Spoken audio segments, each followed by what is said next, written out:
बड़े एक्शन का दिन, वायदा कारोबार की मई महीने की एक्सपायरी और अब तक का सफर इस पूरी सीरीज का बेहद शानदार। क्या एक्सपायरी भी उतने ही दमदार नोट पर होगी? ये है बड़ा सवाल। आइए लेते हैं जवाब। स्वागत है आप सबका शेयर बाजार लाइव में। नमस्कार, मैं हूं अनिल सिंघवी। और नमस्कार, मैं हूं दीपांशु भंडारी। तैयार हो जाइए एक और एक्शन पैक्ड दिन के लिए। एक्सपायरी का दिन है और ऑफ कोर्स ढेरों स्टॉक्स पर भी करनी है सर से चर्चा। बताएं सर, आज एक्सपायरी के लिए ट्रिगर्स क्या हैं? सुस्ती के संकेत हैं दुनिया भर के बाजारों से, क्योंकि अमेरिका में बेहद शांत क्लोजिंग होती दिखी है। अगर आप देखें तो डाउ सपाट बंद होता दिखा, लेकिन नेस्डेक ने दिखाई है जबरदस्त चुस्ती। 80 अंकों की मजबूती के साथ नेस्डेक बंद होता हुआ नजर आया। लेकिन आज का एक्शन है पूरा का पूरा बीपीसीएल और सारी सरकारी कंपनियों के आसपास। पीएसयू स्टॉक्स पर रखिए आज नजर, यहां पर एक्शन भरपूर होता हुआ दिखेगा। 58 रुपए का दमदार डिविडेंड आता हुआ दिखा है बीपीसीएल में इस पर, और शानदार नतीजों पर बाजार का आएगा रिएक्शन। आज भी नतीजों के लिए आज से बेहद अहम दिन। फार्मा स्पेस की दो कंपनियां सन फार्मा और कैडिला देंगी अपने नतीजे, वहीं आईशर के भी नतीजे आज आने की तैयारी में। इन सब पर रखिएगा फोकस। और इसके अलावा बाजार बंद होने के बाद, हालांकि बाजार से कनेक्शन नहीं है, लेकिन बाजार बंद होने के बाद 3:30 बजे महाराष्ट्र के कैबिनेट की होगी अहम बैठक, जिसमें मुंबई और महाराष्ट्र में अनलॉक पर फैसला लिया जाएगा। चरणों में किस तरह से अनलॉक किया जाए, तो यह है आज का पूरा एक्शन दीप। बिल्कुल, और अनलॉक थीम के बारे में तो हम आपको लगातार बता ही रहे हैं। देखते हैं आज क्या फैसला आता है, कब से अनलॉक शुरू होगा, किस तरह के चरणों में अनलॉक होता है। तो सर वहां पर तो हमारी नजर बनी हुई है। साथ ही बीपीसीएल एक बार फिर से सटीक रही आपकी एनालिसिस रिसर्च पार्ट सर, और इस पर भी आपसे चर्चा करनी है। बस थोड़ी देर में बीपीसीएल पर भी आपसे जानना चाहूंगा कि अब क्या रणनीति होनी चाहिए। पर एक बार आज थोड़ा बाजार के एक्शन की भी बात कर लेते हैं सर। एक आशा बन गई है बाजार में, कल ऑलमोस्ट नई क्लोजिंग हाई तक बाजार आते हुए दिखा। क्या नए रिकॉर्ड हाई के लिए तैयार हो रहा है बाजार? नए शिखर छू सकता है? मेरे लिए तो बन ही चुका है दीप। अब मतलब ये आंकड़ों का खेल है, बस वो रिकॉर्ड पर्पज से, एकेडमिक पर्पज से, इतिहास के पर्पज से बनना बाकी है। अदरवाइज अब तक की इतिहास की आपने तीसरी सबसे बड़ी क्लोजिंग देखी है निफ्टी पर, 15,314, 15,313, और कल जो हम बंद हुए 15,301 पर। ये अब तक की तीसरी सबसे बेहतरीन क्लोजिंग है। यानी लाइफ टाइम हाई से 10-15 पॉइंट ऊपर नीचे बंद हो कोई फर्क नहीं पड़ता। लाइफ टाइम हाई से 125 पॉइंट नीचे आप बंद हो, इंट्राडे हाई से 15,431 से 100-125 पॉइंट की कोई खास अहमियत नहीं है। तो ये ठीक है, सेलिब्रेशन करने के लिए आप वो कह सकते हैं कि आप हर दिन जिंदगी जी सकते हैं। हर दिन नए दिन के तौर पर अपने बर्थडे मान सकते हैं कि आज हम फिर से जिंदा हैं। हर दिन बर्थडे मना सकते हैं, लेकिन एक दिन की वो जो अहमियत होती है बर्थडे के दिन की, क्योंकि उस दिन आपको सब बधाइयां भी मिल जाती है और वाकई में आप थोड़ा स्पेशल फील करते हैं। वो स्पेशल फील करने वाला पॉइंट है 15,431 जो आना बाकी है इतिहास के लिहाज से। बाकी तो हो ही चुका है। लाइफ टाइम हाई में बचा क्या है? 100-125 पॉइंट से दूर होना मतलब मेरे लिए as good as lifetime high हो चुका है। और अच्छी बात दीप ये कि 14,150, 14,200 से एक नॉन स्टॉप तेजी जो हमने देखी, और सबसे बढ़िया बात ये रही कि इस तेजी में इस बार आई एम श्योर कि बिजनेस के सारे दर्शकों को पूरा पार्टिसिपेशन का मौका मिला होगा, क्योंकि इस बार पूरे कोरोना के बढ़ते हुए मामलों के बावजूद, एफआईएस की बिकवाली के बावजूद हमने हौसला कम नहीं होने दिया और ये कहा कि बने रहिए, डटे रहिए। मिड कैप स्मॉल कैप शेयरों में तेजी का माहौल है। बाजार फिर से लाइफ टाइम हाई की तरफ बढ़ेगा। जैसे ही कोरोना के मामले का काबू में आने का पहला संकेत मिलेगा, कुछ हाथ में नहीं आएगा, पकड़ में नहीं आएगा, और भरोसा किया दर्शकों ने। और इस बार की इस तेजी की सबसे बड़ी क्रेडिट भी हमारे दर्शकों को और रिटेल इन्वेस्टर्स को है, क्योंकि फंड्स की पार्टिसिपेशन नहीं होने के बावजूद, बिकवाली होने के बावजूद बाजार लाइफ टाइम हाई पर पहुंचे। तो इसलिए आपके सवाल का जवाब यह है कि अगर आप सिर्फ आंकड़ों के लिहाज से देखना चाहते हैं, तब भी पूरी संभावना है कि आज हम लाइफ टाइम हाई की तरफ बढ़ें, छुएं, टच करके आ जाएं, या पार भी कर सकते हैं, और या फिर थोड़ा बहुत इंतजार करना भी पड़ जाए, कोई हर्ज नहीं। लेकिन वो कहना चाहिए कि माइंड सेट के लिहाज से, मूड माहौल के लिहाज से लाइफ टाइम हाई मेरे लिए बन चुका है, और मैं उस तरह के सेलिब्रेशन के मूड में डेफिनेटली हूं कि हाँ, लाइफ टाइम हाई पर ही हैं हम, और बन चुका है। जी दी। बिल्कुल सर, सेलिब्रेशन के मूड में है और पूरा माहौल भी तैयार है। आंकड़े का इंतजार है, बट वैसे अगर आप देखें तो ऑलरेडी उन लेवल्स के करीब बाजार आते हुए दिख रहा है जो 14,200 के करीब से आप बात कर रहे हैं सर कि ये खरीदारी का मौका है, हर डिप पर खरीदें, पैनिक ना करें। वो एकदम सटीक स्ट्रैटेजी होती हुई दिखी। वहां से देखिए जबरदस्त उछाल पिछले 2 हफ्तों में बाजार ने दिखाया है। हाँ अच्छा सर, अब तो एक्सपायरी का समय आ गया और एक्सपायरी से पहले दमदार एक्शन रहा है, अच्छी तेजी रही है बाजारों में। एक्सपायरी के लिहाज से आपका क्या व्यू बन रहा है? दीप, एक्सपायरी के व्यू पर मैं आपको बात करूं उससे पहले एक चीज और कहना चाहता हूं, वो ये बेहद साफ है कि देखिए हम बार बार ये कहते हैं कि मंदी टेम्परेरी है, तेजी परमानेंट है। और 15,431 जिसको देखने के लिए आपकी आंखें बेताब है कि कब स्क्रीन पर नजर आएगा, कब फायरवर्क्स दिखेंगे। मैं ये बता दूं, ये भी एक मंजिल का एक यूं कहना चाहिए कि पड़ाव है, एक मोड़ है, एक मतलब स्टेशन है। ये मतलब वो फाइनल डेस्टिनेशन नहीं है आपका। बीच बीच में जो आने वाली आपके लिए थोड़े थोड़े जो लेवल्स आते हैं वो है।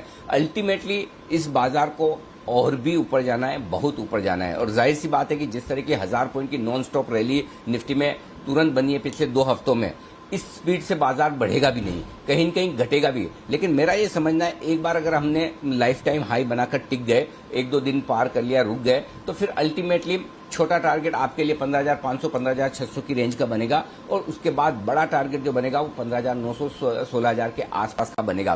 फिर मैं बता दूं, बाजार का बॉटम कब कहां कैसे, फॉर्मूला एकदम सही सटीक साबित हुआ। हमने भी पहली बार एक प्रयास किया था कि एक तरह से मैथमेटिकल रिसर्च करके बॉटम बनाने का फॉर्मूला बनाया जाए, सही हुआ। और उसके बाद दूसरा प्रयास, बाजार का टॉप कब कहां कैसे।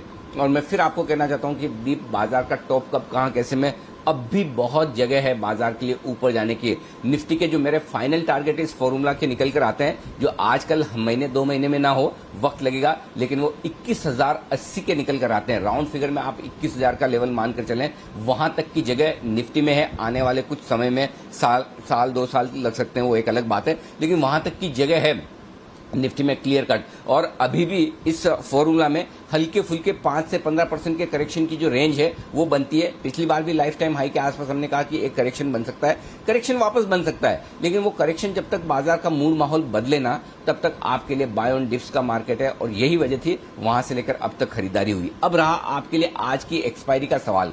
जहां तक एक्सपायरी का सवाल है दीप, डेटा बहुत इंटरेस्टिंग बनते हुए दिख रहे हैं। पहली चीज, 15,200 के नीचे की एक्सपायरी नजर नहीं आ रही है। तो सबसे पहले मैं, है ना, जब भी तेजी का मार्केट होता है तो पहले मैं ये देखने की कोशिश करता हूं कि रिस्क क्या है। तो रिस्क आपके लिए यहां पर एक्सपायरी के लिहाज से 100 पॉइंट से ज्यादा की नहीं है, और ऊपर में 100 पॉइंट से ज्यादा के ऊपर एक्सपायरी होने की भी संभावना कम है। तो एक्सपायरी के दिन एक रेंज बदल कर आ रही है। जो हम रेंज की बात कल कर रहे थे कि 15,100 15,300 की रेंज है और 15,200 पर आप बंद हुए थे, आज वो रेंज 15,200 15,400 की बन चुकी है और 15,300 पर आप बंद हुए हैं। तो 100 पॉइंट ऊपर 100 पॉइंट नीचे इस रेंज में एक्सपायरी होने की उम्मीद ज्यादा है। ये इस वक्त डेटा से निकल कर आ रहा है। तो एक्सपायरी के दिन फिर वही ट्रेड होगा दीप। जितना गैप से नीचे खुले, फिर से देखिए ये SGX निफ्टी 11 पॉइंट ऊपर है। मैं सोचा था 30-40 पॉइंट नीचे, और सुबह 7 बजे जब मैं मानसी से बात भी कर रहा था बुलेटिन में, तब मेरा यही कहना था कि जितना गैप मिले उतना बेहतर है, लेकिन गैप मिलता नहीं है। उम्मीद करते हैं, देखते हैं क्या होता है। तो गैप मिलेगा तो खरीदारी करने का मौका है ही, इसमें कोई डाउट नहीं है। नहीं तो फिर रेंज पर आने दीजिए, रेंज के निचले सिरे पर खरीदेंगे, ऊपरी सिरे पर बेचेंगे। और ट्रेडिंग रेंज एक्सपायरी के लिहाज से 15,200 15,400 की निकल कर आती है दीप। बिल्कुल, तो चलिए, बाजार में एक्शन भरपूर है। अगर गैप डाउन मिलता तो और अच्छा खरीदारी का मौका होता, बट SGX निफ्टी रिकवर हो गया। देखते हैं किस तरह का मूवमेंट यहां पर आते हुए दिखेगा। सर, BPCL पर आपसे राय जाननी है, पर क्योंकि मार्केट की बात शुरू हुई है तो एक बार पहले आज का सेटअप स्ट्रैटेजी समझ लेते हैं और फिर BPCL पर आपका व्यू जानेंगे। बताएं सर, आज आपके कहां पर नजर है संकेतों के लिहाज से? ग्लोबल संकेत न्यूट्रल साइड पर रखे हैं, न्यूट्रल से हल्के पॉजिटिव ही है मेरे लिए वैसे, लेकिन न्यूट्रल रखे हैं क्योंकि एशिया उतना साथ नहीं दे रहा है। और बाकी ठीक है, अमेरिका से कोई समस्या नहीं है। डाउ भले ही फ्लैट बंद हुआ हो, नेस्डेक ने अच्छी मजबूती दिखाई है और डाउ फ्यूचर्स भी एकदम सुस्त हैं। 25-50 पॉइंट नीचे देखे थे मैंने, आखिरी 60 पॉइंट नीचे, तो कोई खास दिक्कत नहीं। न्यूट्रल संकेत है। FIs के संकेत न्यूट्रल से थोड़े पॉजिटिव साइड पर आए, मैंने थोड़ा उत्साह में पॉजिटिव लिखा, न्यूट्रल से पॉजिटिव साइड की रेंज में है।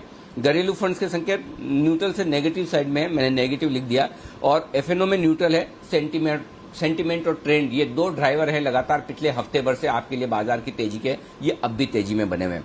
रेंज निफ्टी की सपोर्ट के लिहाज से कोई खास बदलाव नहीं है। 15,150, 15,210 कल भी ये सपोर्ट जोन था, आज भी यही सपोर्ट जोन है और यहीं से कल बाजार घुमा है। आज भी अगर आया तो यहीं से घूमेगा।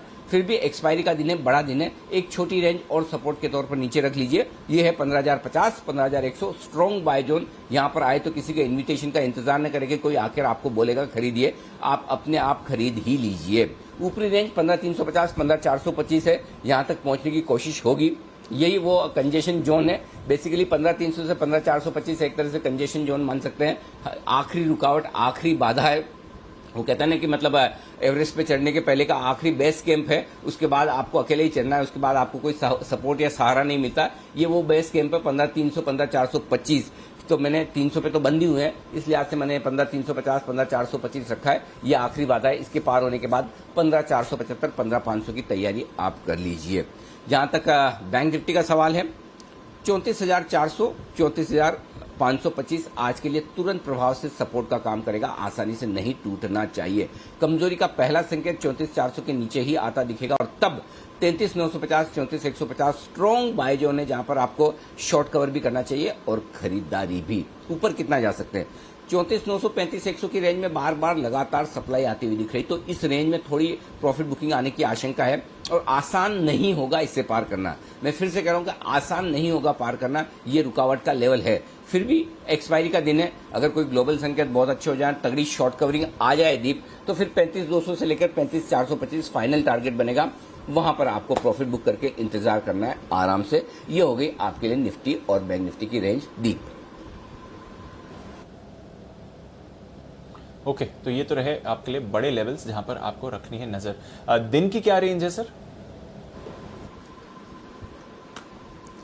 15,210, 15,350 दिन की छोटी रेंज है।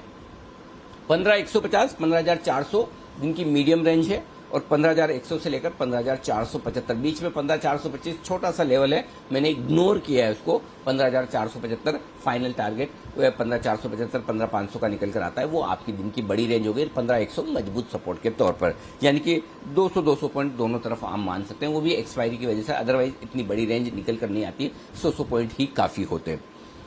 बैंक निफ्टी 34,400, 34,950 दिन की छोटी रेंज है। 34,150 से लेकर 35,125 दिन की मीडियम रेंज है और 33,900 से लेकर 35,200 ये दिन की बड़ी रेंज है।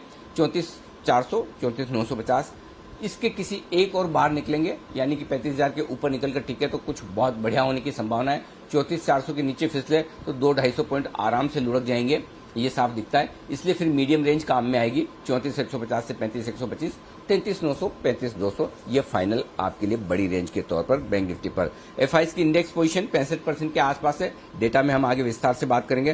पुट कॉल रेशियो 1.38 पर है, 1.22 से बढ़कर ठीक है, कोई खास दिक्कत की बात नहीं। लेकिन एक सरप्राइज है दीपा, और वो है विक्स में। और आज के सेशन के लिए मुझे एक ही थोड़ा संकेत जो नेगेटिव साइड पर नजर आ रहा है। अचानक से कल विक्स 11% बढ़कर आया है। इसका मतलब ये कि लाइफ टाइम हाई के नजदीक बाजार आगे चलते हुए वोलेटाइल हो सकते हैं और विक्स का बढ़ना बाजार की सेहत के लिए अच्छा संकेत नहीं है। तो आज एक्सपायरी का दिन है, आज तो छोड़ दें, लेकिन अब ये देखना है कि क्या आज की सेशन के बाद वापस विक्स कंट्रोल में आता है, थोड़ा नीचे आता है। अदरवाइज कल अचानक से जो विक्स बढ़ा है, ये इस बात की ओर इशारा करता है कि ट्रेडर्स ये मानकर चल रहे हैं कि बाजार बड़े उतार चढ़ाव के लिए तैयार हो सकता है। और इसका मतलब क्लियर कट है कि या तो एक बड़ा ब्रेकआउट देकर बाजार 16,000 की तरफ बढ़ने की तैयारी में है निफ्टी पर, या फिर यहीं पर जो कंजेशन जोन है, जो लाइफ टाइम हाई पुराने लेवल है, वहां पर रुककर अटक कर फिर से एक 400-500 पॉइंट का 14,800, 14,900 तक का करेक्शन देने की तैयारी कर सकता है। दोनों में से क्या होगा यह वक्त बताएगा। अगले 1-2 सेशन में आपको पता चलेगा कि इस कंजेशन जोन के ऊपर निकलकर ट्रेड करते हैं या यहां रुककर वापस करेक्शन दिखाता है। लेकिन विक्स आपको एक संकेत दे रहा है जो पढ़ना चाहिए। देखिए, कभी कभी क्या होता है कि बहुत सारी चीजें ऐसी जो आप इग्नोर कर देते हैं किस वक्त कौन सा संकेत आपको बाजार के डायरेक्शन के बारे में आगे अलर्ट कर रहा है या बता रहा है, वो ध्यान में आना जरूरी है। और मेरे लिए कल के सारे डेटा में सबसे इंपॉर्टेंट एक अलर्ट निकल कर आया है, वो है इंडिया विक्स का बढ़ना। अच्छा, विक्स के बढ़ने का मतलब जरूरी नहीं कि बाजार कमजोरी हो, मैं फिर से बता दूं, विक्स का मतलब यह है कि वोलेटिलिटी इंडेक्स। वोलेटिलिटी इंडेक्स का मतलब यह कि क्या आने वाले समय में बाजार बहुत वोलेटाइल हो सकता है। जितना वोलेटिलिटी इंडेक्स बढ़ेगा उसका मतलब यह कि बाजार के ट्रेडर्स और इन्वेस्टर्स ये मान के चल रहे हैं कि बाजार ऊपर नीचे हो सकता है। अब डायरेक्शन क्या हो सकता है वो अंदाजा लगाना आपका हमारा काम है, इंडेक्स का नहीं। अगर विक्स कम है तो इसका मतलब यह है कि बाजार ये मान कर चल रहा है सब कुछ शांति है, आराम है, कोई ज्यादा उठापटक होने वाली नहीं है, आप अपने हिसाब से रेंज से ट्रेड करें। विक्स बढ़ने पर आपके लिए ऑप्शन की प्रीमियम बढ़ जाती है, वोलेटिलिटी की जो प्रीमियम होती है वो उसमें ऑप्शंस की प्रीमियम में आने लगती है और ऑप्शंस आपके महंगे होने लगते हैं। तो ये विक्स का जो आंकड़ा कल बढ़कर आया है इस पर जरा फोकस करना जरूरी है। दीप। बिल्कुल सर, तो ये विक्स का जो आंकड़ा बढ़कर आया है ये एक डेफिनेटली कॉशन का संकेत है। नजर रखेंगे सर इसका क्या इंपैक्ट रहता है बाजार पर बताएं सर फिर एग्जिस्टिंग पोजीशंस है तो क्या करें आज? 15,150 कल तक स्टॉप लॉस में आपको 15,100 का दे रहा था, ऊपर खींचकर 15,150 कर दिया इंट्राडे और क्लोजिंग दोनों बेसिस पर। 150 पॉइंट का स्टॉप लॉस इसलिए, वैसे तो 15,200 से काम चल सकता था। एक्सपायरी के दिन 50 पॉइंट अतिरिक्त स्टॉप लॉस लेने की मैं आपसे छूट लूंगा, लेकिन बैंक निफ्टी पर वो छूट नहीं चाहिए, मुझे स्टॉप लॉस छोटा ही चाहिए। 34,400 इंट्राडे भी और क्लोजिंग बेसिस पर भी यही रखिए। 25-50 पॉइंट आप अपना जजमेंट ले लें कि 34,400 ही एग्जैक्ट लगाना है, 34,375, 34,350 लगाना है, इतना दिमाग आपको भी लगाना पड़ेगा। बट 34,400 के आसपास का स्टॉप लॉस आपका होना चाहिए। शॉर्ट पोजीशन अगर आपकी है तो होनी नहीं चाहिए कायदे से, जिस तरह की क्लोजिंग हो रही है। फिर भी सिर्फ मेरे कहने से तो नहीं होगी कि नहीं होगी, है अब भी 15,325, 25 पॉइंट ऊपर पर इंट्राडे ट्रेडर्स भी शॉर्ट काट लें। और अगर 15,325 यानी कि लाइफ टाइम हाई के ऊपर बंद हो रहे हैं तो फिर शॉर्ट रहने में समझदारी नहीं, एग्जिट निकल जाइए। Thank you very much. Bank Nifty stop loss ज्यादा आपको डीप रखना है तो 35,200 का निकल कर आता है, मैं रखवाना नहीं चाहता। मेरे हिसाब से 35,000 ही काफी है, क्योंकि पिछले दो ट्रेडिंग सेशन में 34,950 और 35,000, 34,900 इसके पार बैंक निफ्टी को जाने में समस्या आई है। तो इसलिए हम 35,000 के स्टॉप लॉस रखेंगे बैंक निफ्टी पर इंट्राडे और क्लोजिंग बेसिस पर। अगर आप शॉर्ट हैं वहां पर काट कर थैंक यू वेरी मच निकल जाइए। जी दी। क्लियर है सर, क्लियर लेवल है आपके लिए, ध्यान रखिएगा। और एक्सपायरी का दिन है तो वॉलेटिलिटी भी आती हुई दिख सकती है। नई पोजीशंस के लिए क्या सलाह है सर? देखिए, नई पोजीशन के लिए दीप खरीदारी करनी चाहिए आपको निफ्टी में 15,150 के स्टॉप लॉस के साथ। 15,350, 15,400, 425 और 475 ये चार टारगेट के लिए करनी है आपको खरीदारी। इसके बीच में एक 15,320, 15 का एक छोटा टारगेट बनता है, वो मैंने आपको जानबूझ के दिया नहीं, ठीक है ना। अब एग्रेसिव ट्रेडर्स हैं तो आप बिकवाली कीजिए, और ये बिकवाली करनी है आपको 15,400, 15,450 की रेंज में। 15,375 से आप मूड बना सकते हैं, 15,350 से मूड बना सकते हैं, लेकिन बेचने के लिए अच्छी रेंज जो है वो 15,400, 450 की रेंज है। स्टॉप लॉस आपका 15,500 का होगा। टारगेट बनेंगे आपके 15,350, 15,320, 15,300, 260 और 210, ये सारे टारगेट्स हैं जिसके लिए आप ऊपरी स्तरों पर प्रॉफिट बुकिंग भी जरूर करें, बिकवाली भी जरूर करें, करना चाहिए। देखिए, ट्रेड तो लेना ही पड़ेगा आपको दोनों तरफ का। स्टॉप लॉस आपको पता होना चाहिए, डिसिप्लिन के साथ लीजिए, कहीं कोई समस्या नहीं। बिना डिसिप्लिन लेंगे तो ही समस्या है, सिंपल चीज है। अब आइए बैंक निफ्टी में कैसे नई पोजीशन बनाए। बैंक निफ्टी खरीदना है आपको 34,400 से 34,500 की रेंज में। बैंक निफ्टी में मैं एग्रेसिव ट्रेड दे रहा हूं, 2 दिनों से बैंक निफ्टी उतनी बढ़िया ताकत दिखा नहीं रहा है दीप, लेकिन साथ ही सपोर्ट भी बराबर ले रहा है, ऐसा नहीं कि कोई सपोर्ट नहीं ले रहा हूं। तो मैं एक चांस लेना चाहूंगा 34,400, 34,525 की रेंज में बैंक निफ्टी में खरीदारी करने का, विद स्ट्रिक्ट स्टॉप लॉस 34,250। यहां पर खरीदने की रेंज नजदीक दे रहा हूं, स्टॉप लॉस थोड़ा दूर 34,250 का। टारगेट 34,600, 675, 875, 950, ये टारगेट आपके लिए चारों हैं। अब दूसरी बात है कि एक तरीका और ये हो सकता है कि अगर फ्लैट खुले, ज्यादा नीचे न खुले, तो आप कल के जो लोज हैं बैंक निफ्टी पर, परसों के जो लोज है 34,400 के आसपास का, एग्रेसिव ट्रेडर है तो वहीं पर आप खरीदारी का स्टॉप लॉस लगाकर खरीदारी कर सकते हैं। आपका स्टॉप लॉस होगा एकदम क्लियर कट 34,000, माफ किया, हाँ, एग्रेसिव ट्रेडर्स के लिए आपका स्टॉप लॉस होगा खरीदारी करने के लिए आज से, एक बार मेरे पास लेवल्स बैंक निफ्टी में, हाँ, 34,350, 375 के आसपास का स्टॉप लॉस, 34,375 का स्टॉप लॉस लगाएं और खरीदारी करें। और यहां पर टारगेट होगा आपका 34,875, 34,950, 35,125, 35,200, 275, 425 और 35,500। अगर 35,000 के पार निकलकर हम टिके तो फिर 35,500 तक का रास्ता खुलता है। ऐसे में आपका स्टॉप लॉस ऊपर होना चाहिए, जो 34,400 के आसपास का होना चाहिए। इसलिए मैंने आपको 34,375 का स्टॉप लॉस दिया है एग्रेसिव ट्रेडर्स के लिए, यानी कि पिछले 2 दिनों के लोज टूटे तो फिर बैंक निफ्टी में से निकल जाए, अदरवाइज आप एक खरीदारी करने का मौका बैंक निफ्टी पर देख सकते हैं। अब शॉर्ट पोजीशन की बात, जो लोग शॉर्ट करना चाहते हैं, वैसे तो बहुत बढ़िया लेवल जो शॉर्ट करने का है वो 35,500 के आसपास निकल कर आता है, जो कि यहां से 800 पॉइंट दूर है। अब आप और मैं दोनों जानते हैं इस वक्त 800 पॉइंट की तेजी जैसा तो बैंक निफ्टी में कुछ दिख नहीं रहा, तो फिर पिछले 2-3 दिनों में जहां बैंक निफ्टी रुक रहा है, अटक रहा है, वहीं पर शॉर्ट करेंगे। और वो रेंज है 34,900 से लेकर 35,200 की। इस 300 पॉइंट की रेंज में टुकड़ों में बेचिए, 35,900, 950 पे थोड़ा बेचिए, 35,100, 125 पे थोड़ा बेचिए, 35,200 पर और बेचिए। इन 3 टुकड़ों में बेचिए आप बैंक निफ्टी। 35,300 का लगाइएगा stop loss, stick stop loss होगा ये आपका 34,700, 34,600, 34,525 और 34,400। इन सारे टारगेट के लिए करनी है आपको बैंक निफ्टी में बिकवाली। जी दीप। क्लियर है सर, तो रेंजेस निकल कर आ रही हैं, अग्रेसिव ट्रेड के ऑप्शंस भी हैं आपके पास, लेवल्स को रिस्पेक्ट करना जरूरी है। सीरीज का आखिरी दिन सर, पीएनबी बैन से बाहर आ गया है, अमर राजा और कैनरा बैंक बैन में बने हुए हैं आज के लिए। अब थोड़ा फंड्स का डेटा और एफआईएस की पोजीशनिंग समझाएं सर, क्योंकि धीरे धीरे करके एफआईएस ने कैश में खरीदारी करी है और 5 दिनों से खरीदारी कर रहे हैं, लगभग 2400 करोड़ रुपए खरीद लिए हैं, पर कभी भी कोई बड़ा फिगर नहीं आया। कैसे देखें सर एफआईएस के एक्शन को? देखिए, एफआईएस के एक्शन वायदा कारोबार की एक्सपायरी से ज्यादा प्रभावित है, इसलिए मैं इनको बहुत ज्यादा वेटेज और वजन नहीं देता। ठीक है, चलता रहता है, लेकिन एक आंकड़े छोटे हैं कैश मार्केट में। कैश मार्केट में सिर्फ 242 करोड़ की खरीदारी है एफआईएस की तरफ से, और घरेलू फंड्स की भी बिकवाली 439 करोड़ की, यानी कि इनके कैश मार्केट के आंकड़े बहुत बड़े हैं नहीं, ये ध्यान में रखिए।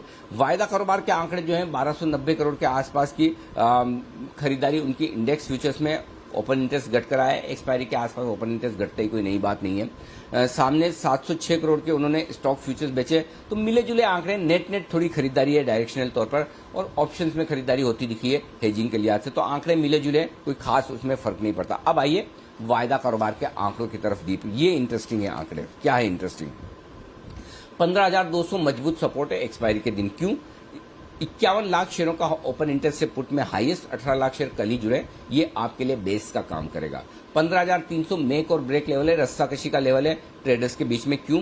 15,300 के पुट पर 30 लाख शेयर हैं और 15,300 के कॉल्स पर 38 लाख शेयर हैं, लगभग बराबरी का मामला है।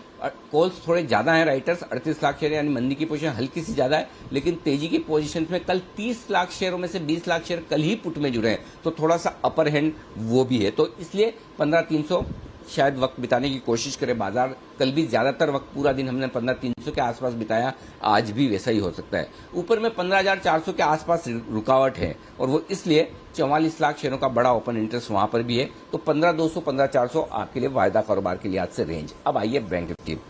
बैंक निफ्टी पर हाईएस्ट ओपन इंटरेस्ट पुट में 34,500 पर है, कॉल्स में 35,000, तो ये 500 पॉइंट की रेंज वेल डिफाइंड है। अब इसमें नीचे 100 पॉइंट और जोड़ लें, 34,400, 34,500 स्ट्रॉन्ग सपोर्ट, इसके नीचे बैंक निफ्टी खराब, 35,000, 35,200 स्ट्रॉन्ग रुकावट का लेवल, इसके ऊपर बैंक निफ्टी शानदार। ये आपके लिए डेटा साफ नजर आ रहे हैं, बहुत क्रिस्टल क्लियर है आज वायदा कारोबार के। जी दीप। बिल्कुल सर, तो क्लियर लेवल्स आ रहे हैं वायदा कारोबार की तरफ से, नजर रखेंगे इस पर सर नजर रखनी है आज के सबसे चर्चित फैक्टर पर, और वो रहेगा बीपीसीएल। एक बार फिर से सर आपकी जो सलाह थी इस काउंटर पर सटीक रही, आपने कहा था बड़ा डिविडेंड आएगा, कब आएगा उसका इंतजार है, बट जो रेंज आपने डिविडेंड की दी थी उसी में आते हुए दिख रहा है। बीपीसीएल पर आपकी स्ट्रैटेजी जाननी है, उससे पहले एक बार देख लेते हैं क्या सलाह दी गई थी आपको इस काउंटर पर। बड़ा डिविडेंड आप उम्मीद कर सकते हैं बीपीसीएल में डाइवेस्टमेंट के पहले आने का। D for dividend, D for divestment, दो चीजें आने वाली है, एंजॉय कीजिए। अल्टीमेटली डिविडेंड आएगा। अब तो आपको आराम से डिविडेंड मिलेगा, शांति से लेके बैठ जाइए। जब तक डिविडेंड ना आए तब तक बेचना नहीं है, और नीचे आए तो और एक्यूमुलेट कर लीजिए। आपको डिविडेंड मिलेगा बड़ा जी, जिसकी बात हम कर रहे हैं। 45 से 50 रुपए के आसपास का डिविडेंड कभी भी आ सकता है जी, कभी भी, any time, any day, any time it can be announced. BPCL जो लेकर रहेगा शांति से बैठेगा, उसका पैसा बनेगा। तो बड़े डिविडेंड आ रहे हैं, सरकारी कंपनियों का साल है, बार बार कह रहा हूँ, पहली तारीख से कह रहा हूँ। बिल्कुल जो पैसा सरकारी कंपनी में इस साल बना है और बनेगा वो कहीं नहीं बनेगा। मैं बता दूं बीपीसीएल में ये जो डिविडेंड आ रहा है ये आखिरी डिविडेंड नहीं होगा, इसके बाद और डिविडेंड आएंगे। तो मेरा ये समझना है 45 से 50 रुपए के आसपास का डिविडेंड आ सकता है बीपीसीएल में। तो बड़े डिविडेंड की तैयारी है बीपीसीएल में भी। हो सकता है डिविडेंड आपको मार्च के बाद अप्रैल मई में आता हुआ दिखे और 100% आता दिखे, और हो सकता है। एक और बात मैं बहुत स्ट्रांगली आपको कहना चाहता हूँ दीप, और वो ये हो सकता है जो 45-50 रुपए की कैलकुलेशन आप और हम लगाकर बैठे हैं डिविडेंड की, उससे ज्यादा, ध्यान से सुनिएगा, उससे ज्यादा डिविडेंड आता हुआ दिखे। तो अप्रैल के अंत या मई के महीने में आप फिर से बड़ा डिविडेंड आते हुए देखेंगे, और बढ़िया स्टॉक है, बढ़िया क्वालिटी है और बढ़िया तगड़ा डाइवेस्टमेंट होने वाला है, तो आपको पैसा कमाने का मौका जरूर मिलेगा। जो बड़ा 50-55 रुपए का डिविडेंड देना था बीपीसीएल को, जो उस समय मार्च में नहीं दे पाए, वो कभी भी मई के अंत या जून में आपके लिए आ सकता है। फायदे से देखा जाए तो 55 से 60 रुपए के आसपास का डिविडेंड बनता है बीपीसीएल का, जो बीपीसीएल को देना है। भाव ये दिखा रहा है कि इस बार डिविडेंड आने की तैयारी में, भाव ये भी दिखा रहा है कि डिविडेंड बड़ा होगा। ये आना है, कुल मिलाकर डाइवेस्टमेंट के पहले इतना डिविडेंड आना ही आना है, ये मानकर चलें। 58 रुपीज प्रति शेयर का कंपनी ने डिविडेंड दिया है। मैंने आपको कल ही बताया था कि इसके आसपास ही डिविडेंड आने वाला है, और एग्जैक्टली जो हमारा अनुमान था उसके आसपास डिविडेंड आया है।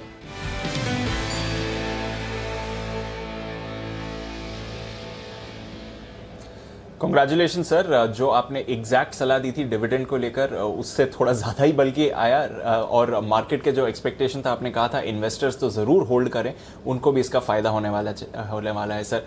तो अब बताएं क्या रणनीति होनी चाहिए बीपीसीएल के लिए? दीप, बधाई तो उन लोगों को जिन्होंने पेशेंस रखा, भरोसा रखा और बीपीसीएल के शेयर को होल्ड किया। बड़ा डिविडेंड पिछली तिमाही के नतीजे के साथ आना था, नहीं आ पाया।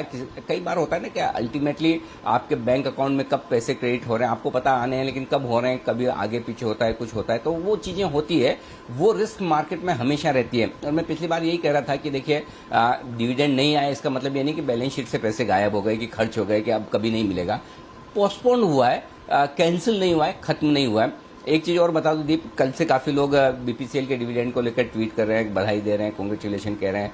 मैं आपको बहुत ईमानदारी से और विनम्रता से मैं ये कहना चाहता हूं कि कल बीपीसीएल के डिविडेंड की हम बात कर रहे थे, 55-60 रुपए आएगा, वो आ गया। और ये अनुमान लगाने से कोई मैं एक बहुत बड़ा ग्रेट एनालिस्ट नहीं हो गया। और पिछली बार अगर मैंने अनुमान लगाया कि डिविडेंड आना चाहिए, नहीं आ पाया, उससे मैं बहुत खराब एनालिस्ट नहीं हो गया। एक आध कॉल सही या खराब होने से अच्छा या खराब एनालिस्ट नहीं होता। हाँ, एक चीज जरूर है कि कई बार ये होता है कि मार्केट में कई सारी चीजें ऐसी होती है जो हमारे कंट्रोल के बाहर की होती है या हमारे एनालिसिस के बाहर की होती है। एग्जैक्ट इवेंट्स अगर पता कर पाए, क्योंकि कई बार लोग कहते हैं कि अब हम एसआईपी स्टॉक भी बोलते हैं, कई बार गैप से खुल जाते हैं, कई बार नहीं खुलते हैं।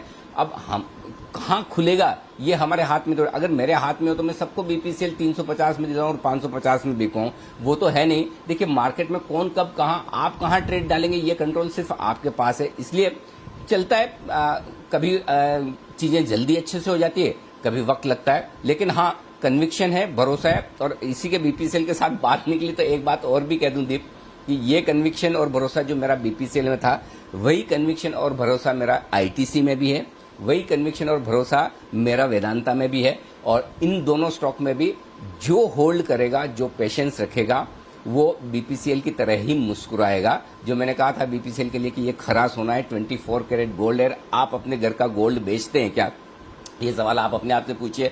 वैसे ही मैं कह रहा हूं, आईटीसी भी 24 कैरेट गोल्ड है। अब कब चलेगा इतना मुझे पता होता है, कि तो फिर मैं उसी दिन रिकमेंड करता, 2 महीने, 1 महीने, 6 महीने पहले नहीं करता। तो ये तो कब चलेगा इसका जवाब मेरे पास में नहीं है। जिनके पास पेशेंस है वो शांति से रखें, जिनके पास नहीं है, चलिए ये तो बात हुई बीपीसीएल के बाद आईटीसी और वेदांता की। जो होल्ड करेंगे वो पक्का पैसा बनाएंगे और अच्छे खासे टारगेट्स के लिए बनाएंगे, छोटे मोटे के लिए, अच्छे खासे टारगेट के लिए इन्वेस्ट करके भूल जाइए। अब आइए बीपीसीएल में।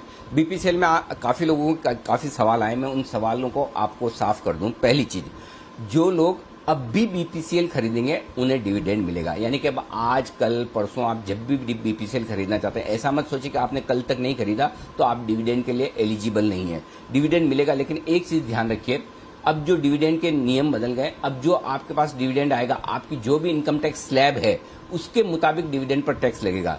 यानी कि अगर आप हाईएस्ट स्लैब में है तो आप समझिए 58 रुपये डिविडेंड आया तो आपका 1/3 तो चला गया टैक्स में, ये ध्यान में रखिएगा। तो जब आप बीपीसीएल का शेयर डिविडेंड के लिहाज से खरीदना चाहते हैं तो ये ध्यान में रखिए कि टैक्स भी आपको लगेगा। पहले की तरह नहीं रहा कि आपके वो एक पर्टिकुलर अमाउंट के ऊपर ही डिविडेंड पर टैक्स लगता था 10 लाख के ऊपर, वो नियम बदल गया। अब आपकी इनकम में जुड़ जाता है और जो आपकी इनकम टैक्स स्लैब, अगर आपकी नहीं है स्लैब, इनकम टैक्स स्लैब कम है, तब तो आपको डिविडेंड मिलेगा। अब भी आप खरीद सकते हैं। अगर आपने कल तक नहीं खरीदा तो आपने कुछ मिस नहीं किया। पहली चीज, खरीद कर आपको डिविडेंड कब मिलेगा? एक रिकॉर्ड डेट का ऐलान होगा, उस रिकॉर्ड डेट के दिन ये बीपीसीएल का शेयर आपके पास होना चाहिए अपने डीमेट अकाउंट में, या फिर उस रिकॉर्ड डेट पर आपकी वायदा कारोबार में पोजीशन होनी चाहिए, तो आपको डिविडेंड मिल जाएगा।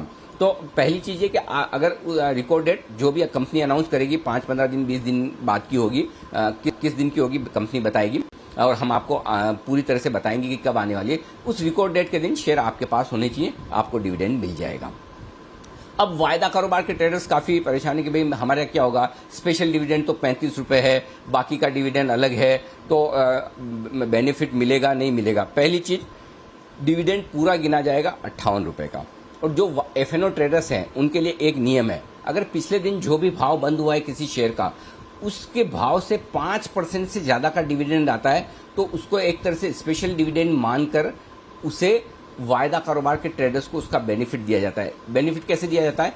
जिस दिन एक्स डेट होगी डिविडेंड की, जिस दिन डिविडेंड को हटाकर शेयर ट्रेड करना शुरू करेगा, उस दिन ये शेयर का दाम 58 रुपए अपने आप कम हो जाएगा डिविडेंड की वजह से। और ये 58 रुपए जो कम होंगे, जो एफएनओ ट्रेडर्स अगर कॉन्ट्रैक्ट्स लेकर बैठे हैं उनको ये क्रेडिट हो जाएगा। और जिन लोगों के पास डिलीवरी है उनके अगर डीमेट अकाउंट में रिकॉर्ड डेट के दिन शेयर है तो उन्हें डिविडेंड का चेक आ जाएगा और एफएनओ ट्रेडर्स को उसका एडजस्टमेंट मिल जाएगा। तो एफएनओ ट्रेडर्स बिल्कुल घबराए ना कि 58 रुपए डिविडेंड आ गया तो अचानक से हमारे एफएनओ कॉन्ट्रैक्ट की वैल्यू 58 रुपए कम हो गई, हमारे को तो भारी भरकम नुकसान हो गया। ऐसा नहीं है, उल्टा नुकसान शॉर्ट सेलर्स को है, जिन लोगों ने ये उम्मीद में शॉर्ट करके रखा है कि डिविडेंड बड़ा नहीं आएगा और उसके ऊपर नतीजे और भी दमदार है। रिजल्ट देखिए, रिजल्ट तो तोड़फोड़ है, मतलब रिजल्ट भी और साथ ही डिविडेंड भी। तो उस लिहाज से बीपीसीएल एक शॉर्ट कवरिंग का कैंडिडेट पूरा बनता है। अब आपको क्या करना है? अगर आप शॉर्ट टर्म ट्रेडर हैं, एफएनओ ट्रेडर्स हैं, आपको आज के उछाल में प्रॉफिट बुक करना चाहिए। और क्यों करना चाहिए वो मैं बता दूं। ये ट्रेडर्स के लिए राय है क्यों करना चाहिए, क्योंकि देखिए इस डिविडेंड की उम्मीद में ही 420 440 से स्टॉक चलता चलता 475 तक आया है और आज और बढ़ेगा। तो डिविडेंड का प्ले, डिविडेंड की स्टोरी इस प्राइस में आ जाएगी। तो डिस इन्वेस्टमेंट के पहले बीपीसीएल में जो एक बड़ा मूव, बड़ा ट्रिगर था, वो अब आपके सामने आ गया। और जब कहते हैं कि जब सामने आ जाए buy on rumour sell on news, तो अब आ जाए तो वहां आपको प्रॉफिट बुक करना चाहिए। प्रॉफिट कहां बुक कर सकते हैं? पहला टारगेट जो मेरा आज के लिए बनता है वो 495 से 505 की रेंज में फ्यूचर्स का बनता है। लगभग उस लेवल तक पहुंचने की संभावना है। पहुंचे नहीं पहुंचे मुझे नहीं पता, लेकिन पहुंचने की संभावना है। उससे पहले 485 के आसपास छोटा लेवल है, 495 505 ये एक लेवल है। और इसके पार निकले तो 510 से 535 फाइनल टारगेट बनता है बीपीसीएल का एक बार के लिए, जो इस रनअप में ये हो सकता है। अब इसमें से 485 पर रुकता है, 505 पे रुकता है, 535 तक पहुंचता है। ये मार्केट का खुलने के बाद हम अंदाजा लगाएंगे, देखेंगे क्या होता है। लेकिन शॉर्ट टर्म ट्रेडर्स को आज जो भी अच्छी प्राइस मिले, आपको जो ठीक लगे वहां पे प्रॉफिट बुक करना चाहिए। अब आइए इन्वेस्टर्स को क्या करना चाहिए। अगर आपकी टैक्स स्लैब कम है तो फिर 100% आप डिविडेंड लीजिए पूरा और टैक्स बचाइए और डिविडेंड एंजॉय कीजिए। लॉन्ग टर्म इन्वेस्टर्स को अब भी बीपीसीएल होल्ड करना चाहिए। मिनिमम टारगेट आपका 535 550 का तो है ही मिनिमम, ये उस केस में है। और अगर डाइवेस्टमेंट होता है, एक ही रिस्क है बीपीसीएल में कि डाइवेस्टमेंट ना हो या डिले हो तो स्टॉक नीचे आ सकता है, जिसके संकेत अभी तो बिल्कुल भी नहीं है। तो ऐसी सिचुएशन में अल्टीमेटली बीपीसीएल आपके पास 24 कैरेट गोल्ड है, ये 700-800 रुपए के पहले आपको बेचना नहीं है। फर्ज करें कोई विदेशी कंपनी आकर बीपीसीएल खरीदती है और बीपीसीएल का नाम कोई XYZ एमएनसी पर हो जाता है, तो जो आउटलुक बदलेगा, आपको बीपीसीएल को सिर्फ डाइवेस्टमेंट तक नहीं रखना है, डाइवेस्टमेंट के बाद भी रखना है। तो अगर आप लॉन्ग टर्म इन्वेस्टर हैं तो 700-800 रुपए के टारगेट के लिए आराम से होल्ड कीजिए साल 2 साल के लिए, या आजकल में नहीं आने वाले। शॉर्ट टर्म पोजिशनल इन्वेस्टर्स हैं तो 525 550 के पोजिशनल टारगेट आपके हो सकते हैं। शॉर्ट टर्म ट्रेडर्स को आज प्रॉफिट बुक करना चाहिए और वापस से आप 420 440 की रेंज में आए तब फिर से एंट्री कर लीजिए, या अगर आए तो, नहीं आए तो कोई बात नहीं, आपकी ट्रेडिंग की प्रॉफिट बुक होगी। तो मैंने सब तरह के इन्वेस्टर्स के लिए पूरा सिनेरियो आपके सामने रख लिया दीप। अब आपको अपनी माइंडसेट के हिसाब से, अपने इन्वेस्टमेंट होराइजन के हिसाब से आज डिसीजन लेना है। जी दीप। क्लियर है सर। तो अपने इन्वेस्टमेंट के हिसाब से आप टाइम होराइजन जरूर बना रखें। इन्वेस्टर्स के लिए तो रखना ही है, कोई परेशानी नहीं है। ट्रेडर्स के लिए अनिल जी ने आपको मुनाफा वसूली के लेवल्स बता दिए हैं। सर बीपीसीएल नजर रहेगी इस काउंटर पर किस तरह का एक्शन बनता है, और मैनेजमेंट भी हमारे साथ 10 बजे जुड़ने वाली है सुबह, उनसे भी जानेंगे कि आगे कंपनी के क्या प्लान्स है, परफॉर्मेंस किस वेरिएंट पर आती हुई दिख रही है, तो वो भी आपको जानकारी आज सुबह 10 बजे मिलेगी मैनेजमेंट से।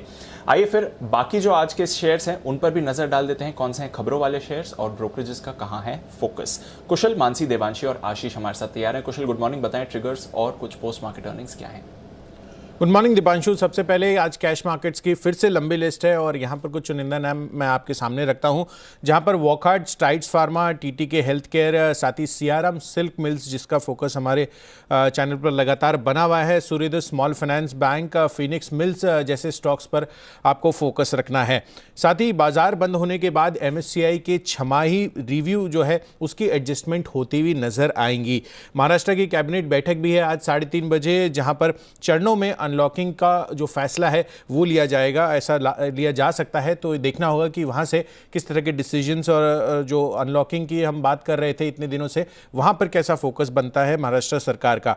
साथ ही नवनीत एजुकेशन नतीजों के साथ बाईबैक पर भी आज फैसला होने वाला है, तो यहाँ पर नज़र रखिए। और वॉकहार्ट, यहाँ पर नतीजों के साथ साथ फंड जुटाने पर भी बोर्ड बैठक होने वाली है, तो ये कितने फंड रेज करते हैं यहाँ पर आपको नज़र रखनी होगी। यूको बैंक, यहाँ पर भी फंड रेजिंग पर इनकी बोर्ड बैठक है। और एक प्राइस बैंड रिवीजन हुआ है, बारबेक्यू नेशन में 20% था पहले और अब वो घटाकर 10% कर दिया गया है। ओके, तो कुछ शेयर्स आपके लिए जो आज फोकस में रहेंगे, खबरों के ट्रिगर्स हैं उनके लिए, और साथ ही price band revision Barbeque Nation के लिए। आइए जानते हैं कुछ पोस्ट मार्केट अर्निंग्स कौन कौन सी आई हैं। मानसी, गुड मॉर्निंग, बताएं। Good morning Deepanshu. Burger king कल बाजार बंद होने के बाद कंपनी के नतीजे आते हुए दिखे। Stable set of numbers, company की आय में 2.6% की बढ़त देखने को मिली है। कामकाजी मुनाफा 20% बढ़ता हुआ दिखा। मार्जिन जो है 10.5% से 12% पर जाते हुए दिखे। हालांकि नुकसान कंपनी का 26 करोड़ का होता हुआ दिखा है। कंपनी की एजीएम 25 अगस्त को तय की गई है। प्रिकॉल, कंपनी के नतीजे अच्छे हैं अगर प्रॉफिट को छोड़ दें, उसके अलावा नंबर्स काफी स्ट्रांग आते हुए दिखे हैं। बिक्री में करीब 60% की बढ़त रही। कामकाजी मुनाफा जो है 14 करोड़ से 38 करोड़ पर जाता हुआ दिखा। मार्जिन 5.2 से 8.9%। वहीं कंपनी 6 करोड़ का मुनाफा जहां देख रही थी, इस तिमाही सिर्फ 1 करोड़ का मुनाफा कंपनी को हाथ लगा है। गैब्रियल इंडिया, कंपनी के नतीजे ओवरऑल अच्छे हैं। प्रॉफिट टैक्स की वजह से इंपैक्ट होता हुआ दिखा है। कंपनी की आय 36% बढ़ती हुई दिखी है। कामकाजी मुनाफे में 47% का इजाफा है। मार्जिन जो है 8% से 8.6% पर जाते हुए दिखे हैं और 26 करोड़ पर कंपनी की प्रॉफिट जो है 4.5% की अपटिक के साथ 27 करोड़ पर जाती हुई अब देखने को मिली है। टैक्स एक्सपेंस जो है कंपनी का पिछले साल 17 करोड़ से बढ़ता हुआ दिखा है, जिसका एक इम्पैक्ट है जो कि प्रॉफिट के फ्रंट पर देखने को मिल रहा है। 70 पैसे प्रति शेयर के डिविडेंड का ऐलान कंपनी ने किया है। रिकॉर्ड डेट जिसकी 28 जुलाई तय की गई है। और अंत में सोमानी होम इनोवेशन, मिले जुले नतीजे कंपनी की आय में 65% की बढ़त रही। कामकाजी मुनाफा जो है 11 करोड़ पर दिखा। मार्जिन 1.1% से 7.4% पर। वहीं कंपनी का नुकसान करीब 5 करोड़ का होता हुआ दिखा है। टैक्स एक्सपेंस जो है कंपनी के 15 करोड़ पिछले साल बढ़ते हुए दिखे हैं। ओके, तो ये हैं आपके लिए कुछ पोस्ट मार्केट नतीजे। कुछ खबरें भी हैं जो देवांशी लेकर तैयार हैं। गुड मॉर्निंग देवांशी, बताएं। Good morning Deepanshu. आज सबसे पहले आप नजर कीजिए फुटवेयर कंपनीज और टेक्सटाइल कंपनीज, ये दोनों सेक्टर्स पर आज क्लोजली वॉच करना होगा क्योंकि कल जीएसटी की बैठक होने वाली है और ये दोनों सेक्टर्स में जीएसटी में कुछ बदलाव होने का अनुमान लगाया जा रहा है। वो इसलिए क्योंकि इन्वर्टेड ड्यूटी स्ट्रक्चर को सही करने की बात यहाँ पे होती हुई दिख रही है और इसी के चलते आप देखिए जो 1000 रुपये से कम के जो फुटवेयर है, फैब्रिक है, इस पर जो जीएसटी है वो 5% से बढ़ाकर 12% करने का सुझाव दिया जा रहा है। मैनमेड फैब्रिक यान पे जीएसटी 18% से घटाकर 12% किया जा सकता है। तो कई ऐसे चेंजेस हैं जो कल आपको जीएसटी की बैठक में होते हुए दिख सकते हैं और आज यहाँ पे मूवमेंट आ सकती है इसी के चलते। और आप देखिए ये जो फिटमेंट कमेटी है उनके सुझाव पर ये जीएसटी में बदलाव होने की पूरी संभावना कल होती हुई दिख सकती है जो बैठक होने वाली है। डॉक्टर रेड्डीज पर नजर कीजिए जहाँ पे 2DG दवा के अगले 10,000 सैशे को जो बैच है, एक बड़ा सा बैच, उसको आज बाजार में कंपनी उतारती हुई दिखेगी। इस पर नजर रखनी होगी और अब ये कमर्शियली मार्केट में ये दवा अवेलेबल होती हुई दिखेगी, तो इस पर नजर रखनी होगी। सिंजीन के लिए पॉजिटिव खबर आती हुई दिख रही है जहां पे यूएस की कंपनी डायडिक, इसके साथ कंपनी मिलकर भारत में कोविड वैक्सीन बनाने की कंपनी की योजना बनती हुई दिख रही है। Transformers and rectifiers GE&T India limited से कंपनी को 84 करोड़ का एक बड़ा ऑर्डर मिलता हुआ दिखा है और अब उनकी जो ऑर्डर बुक है वो 1121 करोड़ पर पहुंचती हुई दिखी है। विशाखा इंडस्ट्रीज कंपनी का ये कहना है कि कंपनी अब कई नए सेगमेंट्स में उतरती हुई दिख रही है जिसमें electric charging station, fibre cement board जैसे और बिल्डिंग मटीरियल सेगमेंट्स में भी कंपनी अब उतरती हुई दिख रही है और कई नए प्रोडक्ट्स कंपनी लॉन्च करती हुई दिखेगी। रुचि सोया पर नजर रखें जहाँ पे न्यूज़पेपर और साथ ही जो कई मीडिया रिपोर्ट्स है वो हाईलाइट करते हुए दिख रहे हैं कि कंपनी जल्दी अपने 4000 करोड़ के FPO पर विचार करती हुई दिख रही है और इस पर आपको नजर रखनी होगी आज। ओके, तो ये है आपके लिए कुछ खबरें। आइए कुछ और खबरें एंड फंड एक्शन कैसा रहा है ये भी एक बार इस पर नजर डालें कुशल के साथ। कुशल बताइए। बिल्कुल, तो भारतीय एयरटेल एक और इस पर खबर आती हुई दिख रही है। यहाँ पर सरकार ने ग्लोबल सैटेलाइट कम्युनिकेशन कंपनियों द्वारा जो ऑफर किए जाने वाले डेटा रेट है उस पर जो आर्टिफिशियल कैप है उसको हटा दिया गया है। अब तक आर्टिफिशियल कैप 2 Mbps से 4 Mbps की स्पीड का था और अब कंपनियों के पास 5 Gbps तक की स्पीड देने की क्षमता है। इनफैक्ट यहाँ पर कुछ बल्क डील्स है जैसे कि आप बता रहे थे, तो जहाँ पर कल्पतरु पावर सबसे पहले, यहाँ पर प्रमोटर कल्पतरु प्रॉपर्टीज़ ने करीब 29 लाख शेयरों की बिकवाली की है और ये 1.9% इक्विटी है, अराउंड अबाउट 425 रुपये प्रति शेयर के भाव पर। वहीं उसके अगेंस्ट SBI म्यूचुअल फंड ने ऑलमोस्ट 28.3 लाख शेयरों की खरीदारी की है और 425 रुपये के भाव पर ही। पेन्नार इंडस्ट्रीज, यहाँ पर सैफ इंडिया होल्डिंग्स लिमिटेड ने करीब आप देखिए 325 करीब 11 लाख शेयरों की बिकवाली की है 21 रुपये 14 पैसे प्रति शेयर के भाव पर। और अंत में लक्स इंडस्ट्रीज, यहाँ पर भी एक WHF EM international small cap equity fund ने करीब 1,44,000 शेयरों की खरीदारी की है। तो पॉजिटिव फंड एक्शन यहाँ पर आया है 2537 रुपये 72 पैसे प्रति शेयर के भाव पर। ओके, तो नजर रखेंगे इन सारे काउंटर्स पर और ढेरों खबरों वाले शेयर्स भी। थोड़ी देर में वरिंदर बंसल से भी जानेंगे रिजल्ट एक्सरे कौन से स्टॉक्स हैं उनकी फोकस लिस्ट में, पर उससे पहले देख लेते हैं ब्रोकरेजेस आज क्या कह रही हैं FIR में।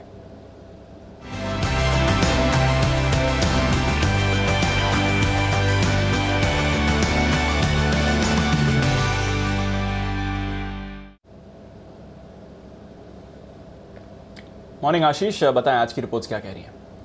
Good morning Deepanshu. देखिए सबकी नजर है BPCL पर। ब्रोकरेज हाउस जेफरीज खरीदारी की राय दे रहे, 520 रुपए का लक्ष्य दिया, पहले 500 का था यानी 20 रुपए लक्ष्य बढ़ाया इन्होंने। इसके अलावा ब्रोकरेज हाउस में अगर आप देखें तो सबसे ज्यादा पॉजिटिव है JP मॉर्गन, इन्होंने ओवरवेट की रेटिंग दी है, सबसे ज्यादा लक्ष्य दिया 550 रुपए का। सिटी खरीदारी की राय दे रहे 505 के लिए।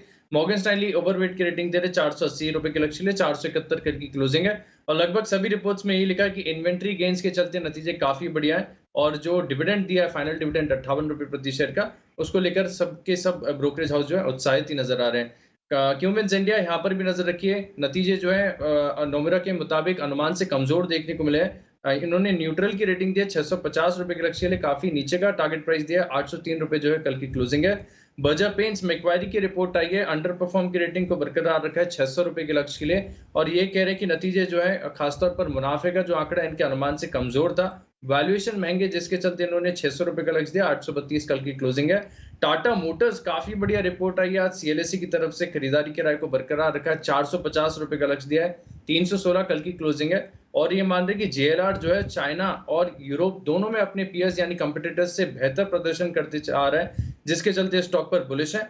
माइंट्री का कल एनालिस्ट मीट हुआ है, उसके बाद देखिए ब्रोकरेज हाउस मॉर्गन स्टैनली ने रिपोर्ट निकाली है, ओवरवेट की रेटिंग दी है 2300 रुपए के लक्ष्य है। हालांकि करंट मार्केट प्राइस से अगर आप देखें तो ज्यादा अपसाइड एक्सपेक्ट नहीं कर रहे हैं क्योंकि 2208 रुपए की कल की क्लोजिंग है और ये मान रहे कि मैनेजमेंट आगे डबल डिजिट ग्रोथ को लेकर कॉन्फिडेंट है। 20% से ऊपर जो है EBITDA मार्जिन भी गाइडेंस दिया है FY22 के लिए, जिसके चलते स्टॉक पर बुलिश है। काफी लंबे समय के बाद वोडाफोन आइडिया यहाँ पर सीएलएसए की रिपोर्ट आई है, अंडर परफॉर्म की रेटिंग को बरकरार रखा है 9 रुपए के लक्ष्य के लिए। 8.55 रुपए की कल की क्लोजिंग है और ये मान रहे हैं कि फंड रेजिंग टैरिफ हाइक दोनों में डिले है, हालांकि दोनों इनोवेटेबल है, जिसके चलते अभी भी देखिए 9 रुपए का लक्ष्य ये दे रहे हैं। आखिरी रिपोर्ट है माइक्रो फाइनेंस कंपनीज के ऊपर, बंधन बैंक जहां पर अंडर परफॉर्म की रेटिंग दी है, सीएलएसए ने 300 रुपए का लक्ष्य दिया, 292 कल की क्लोजिंग है। और क्रेडिट एक्सेस ग्रामीण यहाँ पर आउट परफॉर्म की रेटिंग दी है, लक्ष्य दिया 700 रुपए का, 629 के आसपास की क्लोजिंग है। हालांकि कमेंट्री अगर आप देखें तो बिल्कुल सपोर्टिव नजर नहीं आ रहे। ये कह रहे हैं कि रूरल इंडिया में जो कोरोना वायरस के मामले लगातार बढ़ते जा रहे हैं, इसके चलते जो कलेक्शन एफिशिएंसी है ये करीब 40 से लेकर 65% गिर गई, यानी आगे जाकर इनके कलेक्शंस में दबाव देखने को मिलेगा, जिसके चलते इन्होंने दोनों स्टॉक्स पर अंडर परफॉर्म की रेटिंग दिया। ओके, तो ये है आपके लिए राय सारी की सारी ब्रोकरेजेस की तरफ से। आइए अब वक्त है वरिंदर रिजल्ट एक्सरे का।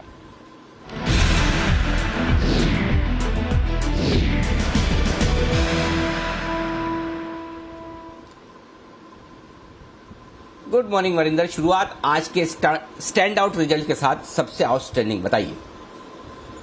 गुड मॉर्निंग, आपने सब कुछ बता ही दिया। मेरा एक ही छोटा सा पॉइंट है सर कि I know everyone including me is very excited कि डिविडेंड आया और आगे जाके ये डाइवेस्टमेंट कैंडिडेट भी है, पर सिर्फ अगर मैं रिजल्ट्स पे नंबर डालूं और वैल्यूएशन पे फोकस करूं सर, तो ऑनेस्टली बीपीसीएल के नंबर उतने अच्छे नहीं आए थे जितने दूसरी ओएमसीज के नंबर अच्छे आए हैं। इसमें मार्केटिंग वॉल्यूम जो इंक्रीज आया था वो 1% का आया था सर, एचपीसीएल का 6% आया था। इन अ सिंपल मैनर अगर बोलूं सर कि इसका जो रिपोर्टेड जीआरएम्स है, फॉरगेट अबाउट द कोर जीआरएम्स, तो बीपीसीएल का जो कोर जीआरएम्स आया था वो कुछ $6.5 के आसपास आया था। आपको याद होगा एचपीसीएल $8 था, आईओसी $10.5 था। So BPCL has not done as much as well compare to other OMCs in number of results. दूसरा चीज सर, बीपीसीएल का वैल्यूएशन ऑलरेडी डबल है कंपेयर टू आईओसी और HPCL. I think BPCL trades around 10 times and IOC BPCL trades around 5 times. IOC का भी dividend yield मेरे ख्याल में 11-12% है सर। तो सब अच्छा है, थोड़ा नंबर्स उतना अच्छा नहीं था, वैल्यूएशंस ऑलरेडी ज्यादा है। दूसरा चीज ऑफ कोर्स, इसको अगर डाइवेस्टमेंट हुआ, जो हो सकता है होगा, मैं भी बिलीव करता हूं, तो इसको डाइवेस्टमेंट प्रीमियम मिलेगा, बट वैल्यूएशन और नंबर के हिसाब से वो थोड़ा सा आप दिमाग में रखिए। 11 बजे कॉन कॉल है सर, जिसके बाद ज्यादा क्लैरिटी होगा। तो स्टैंड आउट बीपीसीएल था डिविडेंड के कारण, नॉट रिजल्ट्स के कारण। बिल्कुल। अच्छा बताइए, जो नतीजे हैं दमदार और साथ ही वैल्यूएशंस भी है आकर्षक। Sir Moldtek packaging, I know कि इसके रिजल्ट्स मार्केट आज में आ गए थे, तो मैं नंबर्स की बात नहीं करूंगा। आई थिंक जो कॉनकॉल हुआ उसमें जो गाइडेंस दिया कंपनी ने 15 से 18% दिया, डिस्पाइट जो वीक डिमांड मई में आएगा लॉकडाउन के कारण। Q4 में वॉल्यूम ग्रोथ 30% था। तो आई थिंक जो इनका गाइडेंस आ रहा है और जो ये बात कर रहे हैं, बिकॉज इसका मैसूर और वाइजैग का जो ब्राउनफील्ड एक्सपेंशन है वो भी सेकंड क्वार्टर से चालू हो जाएगा। तो इस साल भी लगता है कि हम इसके नंबर्स अच्छे आएंगे। मेगा स्टॉक में ये 20 टेम्परेट करता है। One number which clearly surprised me was Astra Micro, sir. Very strong numbers, quarter-on-quarter, Y-on-Y, they are doing very, very well. Like एक ही नंबर बोलता हूँ सर कि 19% मार्जिन आया इसका कंपेयर टू 13% मार्जिन क्वार्टर-on-quarter और 8-8.5% जो है Y-on-Y. तो very solid set of numbers coming from Astra Micro. Okay, तो ये आपके लिए मोल्टेक और एस्ट्रा माइक्रोवेव अच्छे नंबर से। कमजोर नतीजे लंबी लिस्ट है सर। सबसे पहले कमिंस बोलूंगा। कमिंस के मेरे हिसाब से नतीजे खराब थे सर। इसका जो ग्रॉस प्रॉफिट मार्जिन है, मतलब जीपीएम जिसको बोलते हैं, वो लोएस्ट एवर आया। ठीक है, अभी हो क्या रहा है ना सर कि आपको एबिटा मार्जिन देखेंगे कि हाँ चलो ठीक है, इन लाइन है, ये है वो है। हो क्या रहा है सर, उसमें अदर एक्सपेंसेस कम हो रहे हैं, अदर इनकम ज्यादा हो रही है, तो आपको एबिटा मार्जिन में ज्यादा कुछ दिखेगा नहीं। एक्चुअली अपने को देखना चाहिए ज्यादा वो ग्रॉस जीपीएम जो होता है, ग्रॉस प्रॉफिट मार्जिन नंबर देखना चाहिए एबिटा मार्जिन से ज्यादा। तो ग्रॉस जीपीएम इस बार उसका सर 180 बेसिस पॉइंट Y-on-Y और 250 बेसिस क्वार्टर कम हुआ है, विच is not good. I think which is the lowest ever. EBITDA margin भी ऑफ कोर्स कम ही है सर, बट इसमें एक एक्सेप्शनल इनकम था जिसके कारण आपको प्रॉफिट ठीक लग रहा है। एक्सपोर्ट गिर गया सर, जो एक कंसर्न है। डोमेस्टिक रेवेन्यू अच्छा था। एज आई सेड कि एबिटा मार्जिन आपको ठीक लगेगा because other expenses were down 30% despite 18% revenue बढ़ा। तो अदर रेवेन्यू बढ़ा बट अदर एक्सपेंसेस 30% गिर गए। ये सस्टेनेबल नहीं है सर। तो नंबर्स अच्छे नहीं थे कमिंस के मेरे हिसाब से। फाइजर अगेन सर वाई देखेंगे तो आपको अच्छा लगेगा, बट एक ही चीज बोलता हूँ फाइजर में कि उसका क्वार्टर मार्जिन 33% से 23% आया, 33% 23% आया। और आपको याद होगा सर कि फर्स्ट क्वार्टर में इसने 36% मार्जिन किया था। सो एक्चुअली फाइजर का मार्जिन हमने 36% से कम होकर 23% देखा है इस साल में, so which is not great. Karnataka bank was a big disappointment sir, मतलब honestly very bad as for me. सबसे पहले लोन ग्रोथ की अगर बात करें तो 9% वाई डी ग्रोथ हुआ और 3% क्वार्टर डी ग्रोथ हुआ। निम्स 85 बेसिस क्वार्टर गिरे हैं सर। आई डोंट नो कि हाँ भी कौन सा ऐसा बैंक है जिसकी 85 basis quarter net interest margin गिर जाता है। और जो एसेट क्वालिटी थी वो और खराब हो जा रही है। तो जीएनपीए रेशियो सर मेरे ख्याल में it is highest in the last 2 years at 4.91 compare to 3.95। तो किसी भी तरीके से कर्नाटका बैंक अच्छा नहीं था। और एक छोटा फार्मा कंपनी है सर एफडीसी, जिसकी बहुत लोग बात करते रहते हैं। अगेन मैं एक ही चीज बोलूंगा इसमें कि इसका जो मार्जिन है 22% से 21.7% से कम हो गए 16.5% आया क्वार्टर। और आपको याद होगा कि पहले क्वार्टर में, फर्स्ट क्वार्टर में हमने इसका मार्जिन 33% देखा था। तो इसका जो मार्जिन है 33 से कम हो गए 16% आ गया है। तो it's like they have fallen by almost half. तो ये थोड़ा लंबा लिस्ट है, Cummins, Pfizer, Karnataka, FDC in terms of weak results. Perfect, बहुत बहुत शुक्रिया वरिंदर, ये सारे रिजल्ट्स का विस्तार से हमें विश्लेषण देने के लिए, बताने के लिए। आइए बढ़ते हैं आगे। कई सारे स्टॉक्स हैं जो एक्शन में अब रहने वाले, उन पर करते हैं फोकस। अच्छे नतीजों पर बर्गर किंग्स, ये है रिजल्ट्स जो मिले जुले नतीजे दिख रहे हैं, स्टॉक में अच्छा रनअप दिखा है। सुमित जी गुड मॉर्निंग, बताएं इसके चार्ट्स। हालांकि नई लिस्टिंग है, बहुत ज्यादा लंबे चार्ट्स आपके पास होंगे नहीं, कुछ मामलों में रिजल्ट्स अच्छे हैं, कुछ मामलों में मिले जुले, कैसे ट्रेड करेंगे इसे? गुड मॉर्निंग अनिल जी। अनिल जी देखिए, स्टॉक का चार्ट बढ़िया दिख रहा है। पिछले 7 दिनों से स्टॉक में लोअर लेवल से एक तेजी का मूव देखने को मिल रहा है और ऐसा लगता है कि तेजी का मूव कंटिन्यू रह सकता है। जैसे स्टॉक में एक बार 160 का लेवल टूटेगा 160, तो उसके बाद स्टॉक में मोमेंटम कंटिन्यू रहेगा और स्टॉक के अंदर ऊपर में 175 से 180 रुपए तक के लेवल शॉर्ट टर्म में देखने को मिल सकते हैं। तो मेरे हिसाब से पोजीशंस होल्ड करके चलेंगे, सही रहेगा। नीचे में स्टॉक का जो सपोर्ट है 145 148 के आसपास है। जब तक ये लेवल्स नहीं टूटते, एग्जिस्टिंग लॉन्ग पोजीशंस होल्ड करके चलें।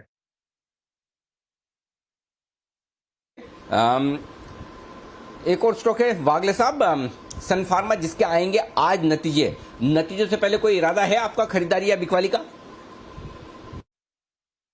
Anil ji good morning. Deepanshu good morning. Anil ji मैंने तो काफी पहले खरीदा है, 500 के आसपास खरीदा है और मेरा 1000 से 1200 के पहले बेचने का कोई इरादा नहीं है। मैं बार बार डिस्क्लोजर दे चुका हूं, लेकिन अभी स्पेसिफिकली ये इवेंट को प्ले करना है तो कल का पैटर्न थोड़ा सा पॉजिटिव है। मैं ये नहीं कहूंगा कि बहुत ज्यादा पॉजिटिव है। मुझे लगता है ये 740 750 तक ये स्टॉक ये मूव में जा सकता है। गिरावट आती है तो 680 में भी 670 ब्रेक नहीं होना चाहिए। तो अगर आप ट्रेडर हो तो उसके आसपास उसके नीचे का स्टॉप लॉस और 740 का टारगेट। दो और कैश के स्टॉक से जहां पर फोकस रहेगा, विसाका इंडस्ट्रीज। जरा कुणाल जी इसके चार्ट्स आप देखिए और राजेश पालिया साहब को मैं बोलूंगा ट्रांसफॉर्मर्स एंड रेक्टिफायर्स, इस कंपनी के चार्ट्स आप तैयार कीजिए।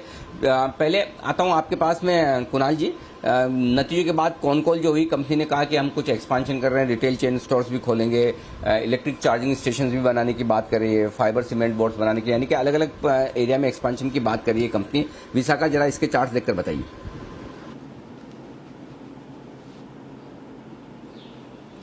Anil ji good morning Deepanshu. अनिल जी आज आप खुश तो बहुत होंगे, तो अनिल जी आज आपकी छाती 56 इंच से 58 इंच की तो नहीं हो गई है? अरे कभी खुशी का कभी गम चलता रहता है कि मतलब ये इट्स पार्ट ऑफ लाइफ, मतलब ऊपर नीचे, बट ठीक है। खुशी इस बात की नहीं कि हमने जो कहा वो हो गया, खुशी इस बात की है कि कम से कम जिन लोगों ने भरोसा करके शेयर को होल्ड करके रखा उनकी मुरादें आज पूरी हो रही, तो इस बात की खुशी है। बाकी तो देखिए, इस बात की कोई गलत फहमी मत रखिए कि आगे भी मैं गलत कॉल्स नहीं दूंगा, बहुत सारे आएंगे, आते रहेंगे, जिंदगी है, गलतियों से भरी है। लेकिन हाँ, कम से कम अच्छी बात यह है कि जिन लोगों ने भरोसा किया कुणाल जी, उनके कम से कम पैसे बन जाएंगे, इस बात की रिलीफ या खुशी जरूर है जी। अनिल जी देखिए, दाद देना चाहता हूं आपके कन्विक्शन की। अनिल जी सबसे बड़ी बात यह है कि भाई बहुत से लोगों को लग रहा था कि डिविडेंड आएगा, लेकिन बार बार लोगों को आप चेताते रहे कि डिविडेंड आएगा, चिंता मत कीजिए, और लोगों को ढाढ़स बढ़ाते रहे। अनिल जी ये बहुत बड़ी बात है और उसी वजह से लोगों ने अपनी पोजीशंस काटी नहीं। किसी ने पैनिक नहीं किया और अनिल जी अब सबको उसका फायदा होगा। तो अनिल जी आपको बहुत बहुत बधाई, और जिन्होंने आपकी बात मानकर रखा बीपीसीएल उनको भी बधाई, और मैंने और राकेश जी ने भी नीचे के लेवल्स पर खरीदारी की राय दी थी, तो जिन्होंने हमें सुन करके वो खरीदा हो उनको भी बहुत बहुत बधाई अनिल। बिल्कुल, बताएं सर विशाखा इंडस्ट्रीज के चार्ट सब। अनिल जी चार्ट बहुत जबरदस्त है, विशाखा लगातार आउट परफॉर्म कर रहा है, पूरा स्पेस चमक रहा है और मुझे लगता है ऊपर के लेवल्स आएंगे। तो यहाँ पर जिन्होंने पोजीशन बना रखी है बिल्कुल होल्ड करके चलें। मुझे एक मेजर सपोर्ट नजर आता है 655 पर, तो 655 के स्टॉप लॉस से बने रहने की राय है। मुझे लगता है स्टॉक लगातार आउट परफॉर्म कर रहा है और हो सकता है कि स्टॉक आपको 750 के लेवल्स भी दिखाए, तो एक स्टॉप लॉस रख लें 655 पर, होल्ड करें। 750 तक मुझे कोई बाधा नजर नहीं आती। ट्रांसफॉर्मर्स एंड रेक्टिफायर्स, इस कंपनी को मिला है 84 करोड़ का ऑर्डर GT&D पावर से और ऑर्डर बुक हो गई 1121 करोड़ के। क्या खरीदने का मौका है या छोड़ दें? राजेश जी बताइए। जी गुड मॉर्निंग दीपांशु जी, गुड मॉर्निंग एवरीवन। सो अनिल जी इसका सेटअप देखें तो स्टॉक तो एक पॉजिटिव टेरिटरी में ट्रेड कर रहा है और जिस तरीके से डेली वीकली चार्ट बने हैं, इसके राउंडिंग बॉटम फॉर्मेशन हुआ है डेली वीकली चार्ट पे और ब्रेकआउट ऑलरेडी हो चुका है। स्टॉक ऑलरेडी लो टिकट साइज का स्टॉक है, बट इसके सेटअप के हिसाब से लगता है कि स्टॉक में यहाँ से अपमूव कंटिन्यू रहते हुए दिख सकता है। 35 रुपए तक के इमीडिएट टारगेट मुझे लगता है कि इसमें आते हुए दिख सकते हैं। करंट लेवल से 27 रुपए के आसपास का स्टॉप लॉस रखे, टारगेट जो लग रहे हैं वो 35 रुपए तक के आते हुए दिख सकते हैं। ओके, 35 रुपए तक के टारगेट के लिए करें खरीदारी। सेठी साहब हमारे साथ है। सेठी साहब वोकहार्ट पर राय लेना चाहता हूं, आज नतीजे आने वाले हैं और नतीजे के पहले स्टॉक ने तेज दौड़ लगाई है, खरीदारी करें या इंतजार?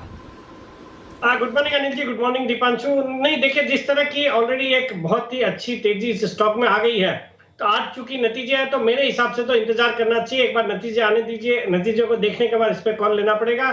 बाकी स्टॉक में एक दमदार तेजी हो गई है। जिन्होंने निचले लेवल्स पे लिया है शॉर्ट टर्म ट्रेडिंग के व्यू से, उनको तो मेरी सलाह रहेगी कि इवन नतीजे के पहले थोड़ा प्रॉफिट्स भी बुक कर सकते हैं। साथ है Bansal ji, Gabriel auto ancillary company है ये और इसके भी आए हैं बेहद दमदार नतीजे। आज ऑटो एंसिलरी कंपनी में रिजल्ट्स आपके काफी बेहतर आते हुए दिख रहे हैं, इसके चार्ट पर अपनी राय दीजिए।